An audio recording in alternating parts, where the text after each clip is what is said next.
Donc, après avoir vu les objectifs de la politique de communication chez Biocop, ainsi que son public visé, nous allons maintenant voir comment Biocop gère son budget. Tout d'abord, il faut savoir qu'une entreprise normale investit environ 5% de son capital pour sa politique de communication. Cependant, pour l'entreprise Biocop, qui en 2010 a fait un chiffre d'affaires d'environ 4 millions d'euros, elle n'a utilisé seulement 60 000 euros de ce chiffre d'affaires dans sa politique de communication, ce qui fait des chiffres d'environ 1,5%. Donc on voit bien que Biocop investit moins dans sa communication qu'une entreprise normale, ce qui s'explique simplement par le fait que Biocop a déjà une réputation et du coup elle ne veut pas dépenser des dépenses inutiles dans sa communication. Cependant, nous allons voir comment ce capital est géré. Alors tout d'abord, il faut savoir qu'il est établi par Cindy Gomez, qui est la responsable en communication attitrée du magasin Biocop à Perpignan. Il faut savoir qu'elle établit ce budget et qu'ensuite elle annonce au gérant du magasin qui décidera de l'appliquer ou non. Alors comme vous pouvez le voir sur le diagramme ci-dessous, 65% du budget est tout d'abord utilisé pour la publicité externe. Donc elle se divise principalement en trois parties. Donc on va le faire de la plus importante à la moins importante.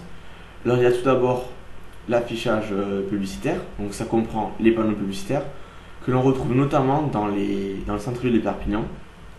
Il y a ensuite en seconde position les flyers et les catalogues qui sont distribués durant l'année, surtout pendant les fêtes et les promotions en magasin.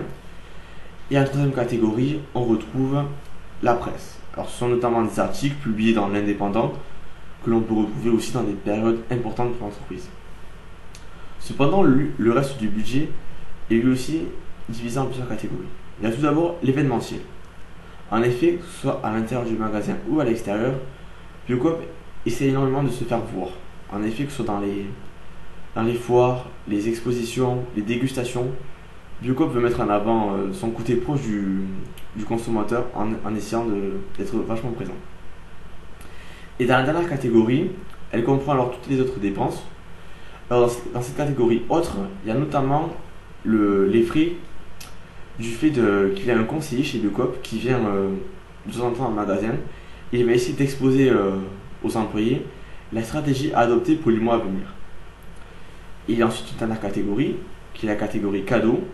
Et donc là, elle est caractérisée par des avantages, que ce soit ça peut être des cadeaux ou des offres que l'on donne aux principaux clients et fournisseurs de Biocop afin de les remercier de leur clientèle.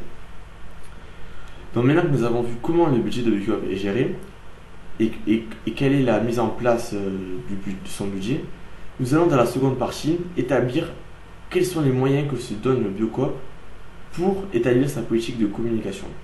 Et pour ça, je vais donner la parole à Vincent.